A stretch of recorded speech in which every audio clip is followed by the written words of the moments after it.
നമസ്കാരം. ഒരുപക്ഷേ നമുക്ക് നേട്ടങ്ങൾ താല്പര്യമുള്ള കാര്യമാണ്. നേട്ടങ്ങളെ നമ്മൾ ഇരു കൈകളും നീട്ടി നമ്മൾ സ്വീകരിക്കും. അതോടൊപ്പം ഉണ്ടാകുന്ന ചില വീഴ്ചകളുണ്ട്. അത് അതിഭയാനകമായിട്ടായിരിക്കും നമ്മളെ ആവേശിക്കാൻ പോകുന്നത്. അതിലൊന്നാണ് കഴിഞ്ഞ ദിവസം പാരീസ് ഒളിമ്പിക്സിൽ ഉണ്ടായ ഒരു വലിയ വീഴ്ച. വിനേഷ് ഫോഗട്ട്, നമ്മളെല്ലാവരും ഉറ്റുനോക്കിയ ഒരു വ്യക്തിയായിരുന്നു വിനേഷ് ഫോഗട്ട്.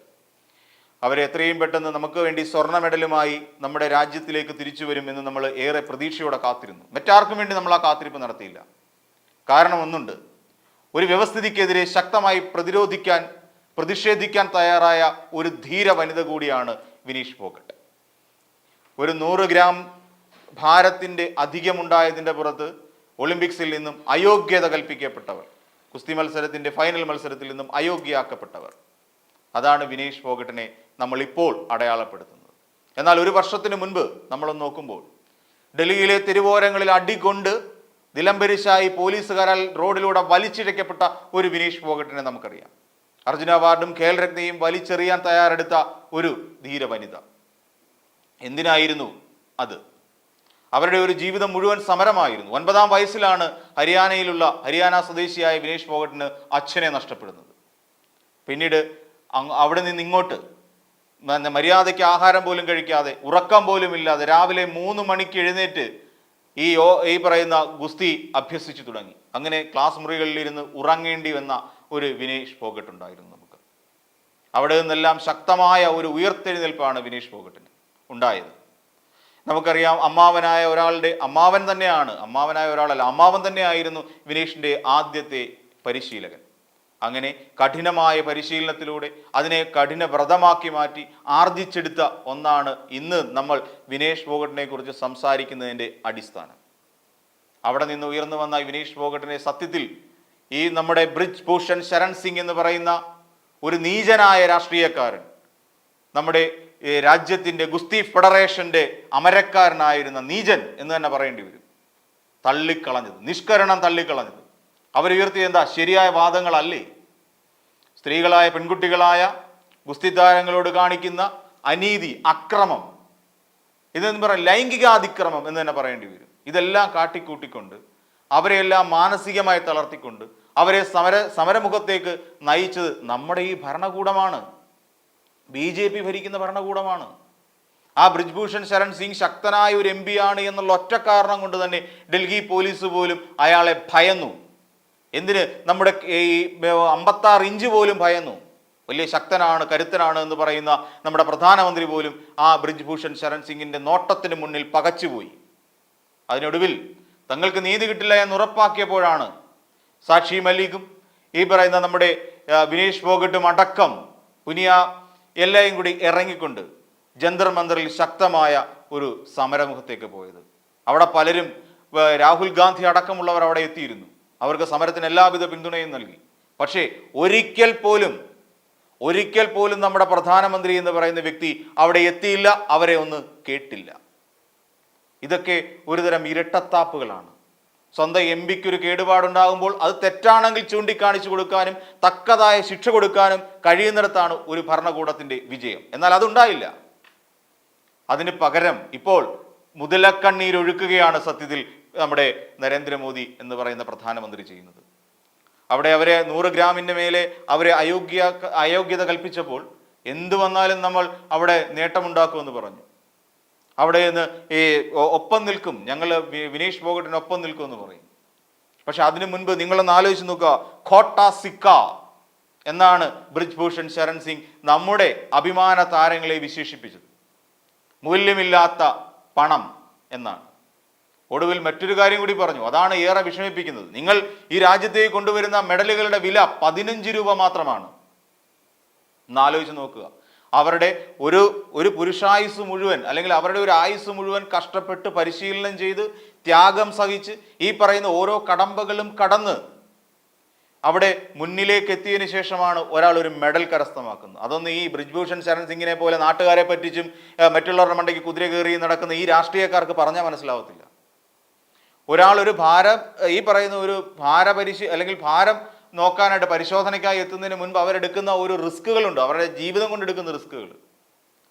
അവര് എന്തിനേറെ നമ്മുടെ ശരീരത്തിൽ നിന്ന് ചോര പോലും ഊറ്റിക്കളയുന്ന തരത്തിലാണ് അവരുടെ ഈ പറയുന്ന ഭാരപരിശോധനയ്ക്ക് മുമ്പ് അവരെത്തുന്നത്. ആ രീതിയിലുള്ള കഠിനമായ പരിശീലനങ്ങൾ, സ്റ്റീം ബാത്തുകൾ അവർ നടത്താറുണ്ട്. ശരീരം വിയർത്ത് ഇങ്ങനെ ശരീരത്തിൽ നിന്ന് ജലാംശം നഷ്ടപ്പെടുത്തിക്കൊണ്ട്. നമുക്കറിയാം ഡീഹൈഡ്രേഷൻ വന്നിരുന്നു നമ്മുടെ വിനേഷ് ഫോഗട്ടിന്. അങ്ങനെ ശരീരം മുഴുവൻ വിറച്ചു തുടങ്ങി, ശരീരം ക്ഷീണിച്ചു തുടങ്ങി. ആ അവസ്ഥയിലാണ് അവരൊടുവിൽ ഹോസ്പിറ്റലിലേക്ക് പോകുന്നത്. ഇതെല്ലാം തരണം ചെയ്തുകൊണ്ടാണ്, നമുക്കറിയാവുന്ന പോലെ ജാപ്പനീസിന്റെ യുവി സുസാക്കി ഇതുവരെ 82 കളികൾ കളിച്ചിട്ട് 82-ൽ പോലും ഒരിക്കൽ പോലും തോൽക്കാത്ത അവരെ മലർത്തി അടിച്ചുകൊണ്ടാണ് വിനേഷ് ഫോഗട്ട് ഈ ഫൈനൽ റൗണ്ടിലേക്ക് എത്തിയത്. ആരാണ് സത്യത്തിൽ അതിൻ്റെ കാരണക്കാർ, ഈ ഒരു അവസ്ഥയിലേക്ക് എത്തിച്ചത്? ബജ്രംഗ് പുനിയ പറഞ്ഞൊരു വാക്കുണ്ട്. ബജ്രംഗ് പുനിയ പറഞ്ഞത് നീ തോറ്റതല്ല, നിന്നെ തോൽപ്പിച്ചതാണ് എന്നാ പറഞ്ഞത്. അത് വലിയൊരു ചോദ്യചിഹ്നമാണ്. രാജ്യം നിന്നെ തോൽപ്പിച്ചതാണ്, സത്യമാണ്. ഇവിടെ മറ്റു രാജ്യങ്ങളിലുള്ളവർ, മറ്റു രാജ്യത്തിലെ ഓരോ കായിക താരങ്ങളും കഠിനമായി പരിശീലനത്തിൽ ഏർപ്പെടേണ്ട കഴിഞ്ഞ വർഷത്തിൽ മുഴുവൻ നമ്മുടെ കായിക താരങ്ങൾ എവിടെയായിരുന്നു എന്ന് നമുക്കറിയാം. തെരുവിൽ അടികൊള്ളുകയായിരുന്നു. പോലീസുകാരുടെ ബൂട്ട്സിനും ലാത്തിക്കും ഇടയിൽ കിടന്ന് നരകിക്കുകയായിരുന്നു അവർ. റോഡിലൂടെ അവരെ വലിച്ചിഴച്ചുകൊണ്ടുപോയി. ആരായിരുന്നു അത് ചെയ്തത്? നമ്മുടെ ഭരണകൂടം. നമ്മുടെ കായിക താരങ്ങളെ വാനോളം ഉയർത്തേണ്ട നമ്മുടെ അഭിമാനങ്ങളാണവർ. അത് തിരിച്ചറിയാതെ അവരെ റോഡിലൂടെ വലിച്ചിഴച്ചു കൊണ്ടുപോവുകയായിരുന്നു നമ്മുടെ ഭരണകൂടം ചെയ്തത്. എന്തിനു വേണ്ടിയിട്ട്? ഒരു നീചനെതിരെ സമരം ചെയ്തതിന്, തങ്ങളുടെ സ്ത്രീത്വത്തെ അപമാനിച്ച ഒരാൾക്കെതിരെ സമരം ചെയ്തതിന്, സ്ത്രീ ആദരിക്കപ്പെടേണ്ടവളാണ് എന്ന് ഉച്ചത്തിൽ വിളിച്ചു പറഞ്ഞ ഒരാളാണ് വിനേഷ് ഫോഗട്ട്. അതുപോലും തിരിച്ചറിയാതെ അവരെ റോഡിലിട്ട് ചവിട്ടി അരയ്ക്കുകയായിരുന്നു. അതിനിടയിലാണ് PT ഉഷയുടെ ഒരു സൗഹൃദ സന്ദർശനം പോലെ ഒരു വരവ്. അവർ കൂകി വിളിച്ച് ഓടിച്ചു PT ഉഷയെ. PT ഉഷ നമ്മുടെ കേരളത്തിൻ്റെ അഭിമാനമൊക്കെ തന്നെയാണ്, അത് നമ്മൾ മറക്കുന്നില്ല. പക്ഷേ അന്ന് അവർക്ക് വേണ്ടി ഒന്ന് സംസാരിക്കാൻ എന്തുകൊണ്ട് PT ഉഷ തയ്യാറായില്ല? അവരെ ഒന്ന് കേൾക്കാൻ അത്ര കാലത്തിനകത്ത് പോലും PT ഉഷ എന്തുകൊണ്ട് തയ്യാറായില്ല? ഇതെല്ലാം വലിയ ചോദ്യങ്ങൾ തന്നെയാണ്. ഈ ചോദ്യങ്ങൾക്കെല്ലാം ഉത്തരം കണ്ടെത്തേണ്ടി വരും. ഇനിയിപ്പോൾ ഇതിനകത്തൊരു അട്ടിമറി നടന്നു എന്ന് ആരെങ്കിലും ഒരു ആരോപണം ഉന്നയിച്ചാൽ പോലും അതിനെ മറികടക്കാൻ സാധ്യമല്ല. കൃത്യമായ ഒരു അന്വേഷണം ഇക്കാര്യത്തിൽ ഉണ്ടാവണം. ബജ്രംഗ് പുനിയ പറഞ്ഞതിൻ്റെ പൊരുൾ നമ്മൾ മനസ്സിലാക്കണം. നീ തോറ്റതല്ല, നിന്നെ തോൽപ്പിച്ചതാണ്. ഒടുവിൽ ആ ഗുസ്തിക്കളത്തിൽ നിന്നും ആ വളയത്തിൽ നിന്നും അവർക്ക് ഇറങ്ങേണ്ടി വരുന്നു വേദനയോടുകൂടി.